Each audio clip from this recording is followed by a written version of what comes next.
So what is up, ladies and gentlemen? Welcome back to our YouTube channel, Gentle One TV. So for today's video, another update about kambal na Australiano ng Kalingap. So for today's video, this is from Kalingap Vlogs channel. So it has a title of Kambal na Australiano binigyan ni Kalingap Rab ng ano kaya ito. So yan yung panonoodin natin. Alam naman natin na isa din ito sa pinag-uusapan ngayon sa Kalingap, itong kambal na Australiano kasi mga mga foreign look sila, Australiano nga, di ba? So before we start, Kalingap Vlogs channel, support nyo. Also Kalingap Rab, support nyo rin. Tapos syempre our YouTube channel, Gentle One TV. So ladies and gentlemen, without further ado, let's watch this video together. Again, the title of this video, Kambal na Australiano binigyan ni Kalingap Rab ng ano kaya ito. So, ano kaya yan, men? So again, Kalingap Vlogs channel, Kalingap Rab, Gentle One TV. So, ladies and gentlemen, without further ado, let's watch this video together. Start. Oro, maganda yun. So ayan mo, mag-ipon tayo para dyan. Uy, mag-iipon. Ano yun? Ulit-ulit. Again. Diba, sa Davao de Oro, maganda yun. So ayan mo, mag-ipon tayo para dyan. Ano? Nice. Wow, Kalingap Rab, may magandang plano para sa kambal na Australiano. Ano yan? At ang kambal, grabe, hindi makapaniwala. Ano naman kaya ang biyayang naghihintay sa kambal, mga Kalingap? Okay. Ano kaya ang binabalak ni Kalingap Rab sa kambal? Well, ito po ay malalaman natin mamaya. At bago po tayo magbigay ng sarili nating komento, mangyari lamang po na tapusin muna ang bidyong ito para malaman natin ang nilalaman nito. Watch this video till end daw. Isang mapagpalang araw po, mga Kalingap. Kumusta po kayo? At sana po ay nasa maayos na kalagayan ng lahat. Welcome back po sa aking YouTube channel, Kalingap Vlogs channel, na maghahatid sa inyo ng panibagong update patungkol sa artistahing beneficiary, walang iba kundi ang kambal na Australiano. Yun. At kung bago ka pa lang sa aking munting channel ay huwag maiyang mag-subscribe para lagi kang updated sa Team Kalingap. So ayan, wag daw kayong mahiyang mag-subscribe kay Kalingap Vlogs channel. Also damag amang Kalingap Rab and Kuya Val Santos, okay? Sa lahat ng sumusuporta sa aking YouTube channel, maraming salamat po. Patuloy pa din po nating suportahan ang ama ng Kalingap na si Ayan. Val Santos Matubang, Ate Edna Vlogs at Kalingap Rab. At ano nga ba ang magandang plano ni Kalingap Rab para sa kambal, malalaman na natin ngayon. Well, ayon nga po kay Kalingap Rab mismo, plano niya rin pala na mapagawaan ng bahay ang pamilya ng kambal sa kanilang lugar sa Davao de Oro. Ayun. Wow, grabe at seryoso nga po si Kalingap Rab sa kanyang plano para sa kambal. Malaking achievement daw ayon kay Kalingap Rab kapag naisakatuparan nila ang kanilang pabahay sa Davao de Oro. At ayon nga po mismo kay Kalingap Rab ay pag-iipunan nila ito. At grabe nga po, mga Kalingap, ay pangarap din pala ng kambal na magkaroon ng maayos na tirahan ng kanilang magulang sa Davao de Oro. Dahil Well, ayon kahit sino naman sigurong anak, yun yung pinaka hinihiling talaga. Yung mapabuti yung yung buhay ng kanilang mga magulang. Yung kay Carlos Yulo naman at saka sa mother niya, sobrang laki na kasi ng lamat nila, men. So, problema nilang mag-ina yun, like sobrang laking lamat na. So, parang may mga ganong instances din talaga na parang yung anak is parang mawawalay din siya sa anak. Yung anak mawawalay sa magulang. Yung magulang naman is yun parang nawalay din sa anak kasi parang tinitiis nila yung isa't isa eh. So yun. mismo sa kanila ay kagaya lang din ang tinitirahan nila ngayon ng bahay nila sa Davao de Oro, kaya gusto ng kambal na mapaayos nila ito. Kaya naman nagsusumikap sila para makapagtapos ng pag-aaral. Panoorin po natin ang video, mga Kalingap. May sarili ba kayong bahay dun sa inyo? Sa amin po. Oo, Oo, mayroon. may sariling bahay. Ano yung sarili niyong bahay o nakikita niyo lang kayo sa lupa, sarili niyo talaga lupa? Sarili pa namin lupa. Pero ano yung bahay namin? Malaki-laki yung konti. Ano yun? Yero ba yan? Yung dingding nila. Para pala siyang hut. Yung sa mga resort. Yung bahay nila. Actually, creative din eh. Kahoy lang din. Kahoy lang po. Ganito yung design. Pangarap mo bang magkaroon ng Pangarap niyo ba magkaroon ng sariling bahay? Nako. Kagaya ng mga pabahay namin. Opo, para ano po. Napapanood ba yung mga Kalingap Angels? Opo, Nako. Napanood niyo? Hindi ba nakita niyo mga pabahay namin sa kanila? maganda po. Magaganda. Pangarap mo rin yun? Pangarap niyo? Opo, para sila mama, may maganda silang matutulugan. So ayun, ito Malay mo. nga yung isasalang niya na siya or na sila sa sa love team Actually may mga nakikita ako sa comment section telling that bakit daw ipapasok agad sa sa tawag diyan love team daw agad, parang ganun. Parang yung iba parang nagagalit sila agad pa. Pero yun, men, I think wala namang problema dun as long as wala namang sapilitang nangyayari. Kasi ganyan, tinatanong lang din naman ni Kalingap Rab, baka gusto mo magaya din sa ano sa mga Kalingap Angels namin or yung mga may pabahay kami sa mga love team namin. 'Di ba? Wala namang sapilitan doon. Pero na lang siguro kung sapilitang sinabi ni Kalingap Rob na, "Uy, sali ka dito ha. Hindi ka sumali, gaganon-ganon ba?" Pero yung ganito na parang, "Oh, nakikita mo ba yung ano? Gusto mo ba ng ganon para mapabahayan ka namin?" Kasi yung pabahay nila hindi din naman biro yung gastos nun ano. Yung kay Carla nga almost millions nga, 'di ba?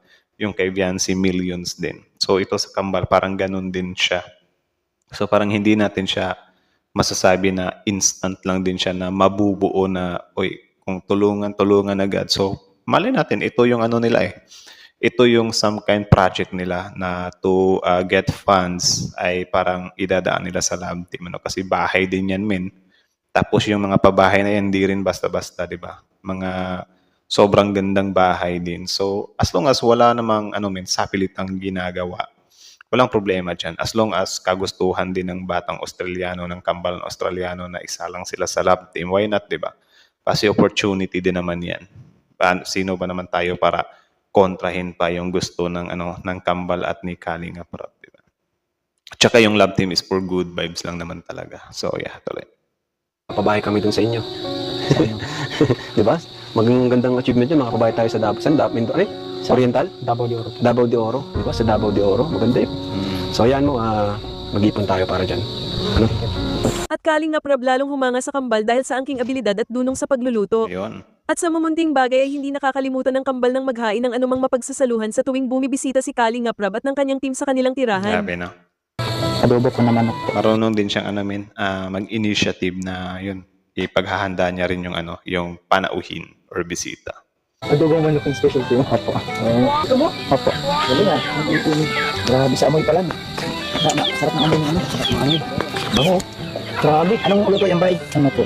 Gisa na ano po. Sampalaya. Ginisa nga. Talbos sampalaya. Ang amoy ba oh? Yan ang ano? Ang masustansya lang? Mapait po. Di ba naman nagaluto ni? Puro gulay ito? Walang karne? Wala po kuya Rob. Uy, karne. Hoy! Ayun, adobong gulay. Actually, nakakakain naman din ako ng ganyan eh.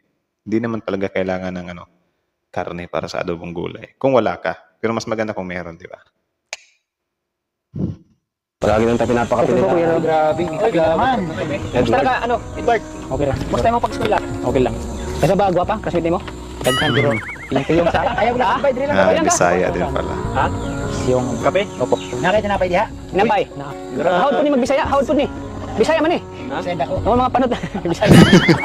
Grabe lamihan na Edward eh. Bisaya daw yung mga panot eh.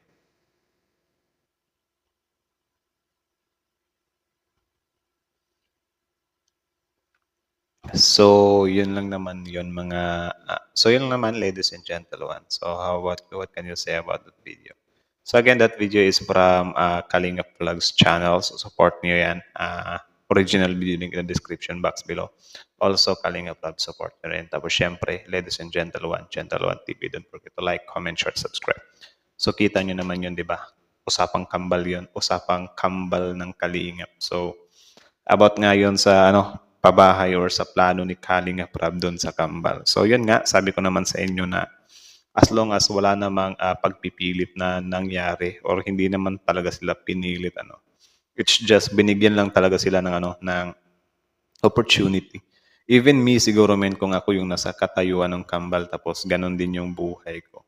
Of course, I'll grab the opportunity kasi yun nga parang sino ba naman tayo para tanggihan din or baka masayang kasi yung mga opportunity na para sa atin sana.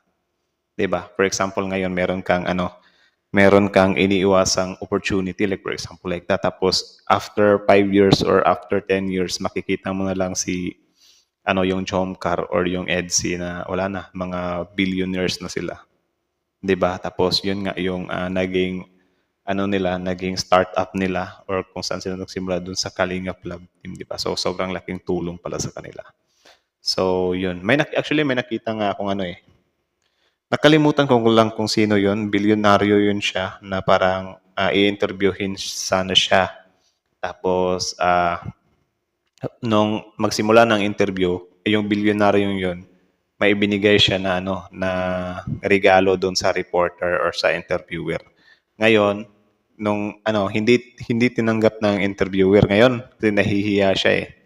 So, ang nangyari nung interview na, tinanong na nung interviewer na, "Sir, bakit po kayo yumaman? Anong sekreto ng pagyaman niyo?" Alam niyo kung ano yung sagot ng bilyonaryo? Sabi niya lang, "Do you remember or naalala mo yung kanina binigyan kita ng regalo? Bakit hindi mo tinanggap?" Tapos sabi ng interviewer, "Nahihiya kasi ako, sir eh." So, sabi naman ng bilyonaryo, "Ako kasi kapag may dumadating sa akin na opportunity, ginagrab ko yan, kinukuha ko eh.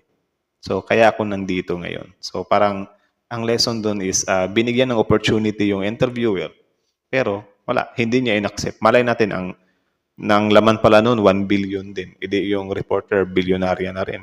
'Di ba? Mga ganun ba? So, minsan, wag tayong maging mailap sa mga opportunity. Tsaka, as long as hindi naman siya illegal, 'di ba? As long as hindi naman siya labag sa kalooban mo. As long as wala ka namang tinatapakang tao.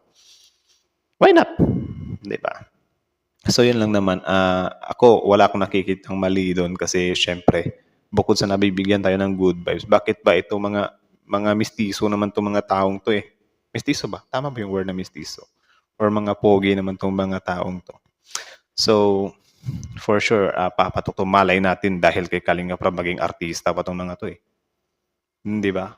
Ma-discover ng mga big media outlets ng ABS or GMA. Malay natin, 'di ba? Sa hinaharap. So, yan lang naman.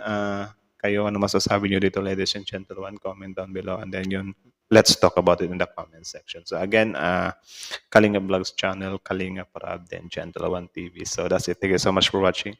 Gentle One TV is out.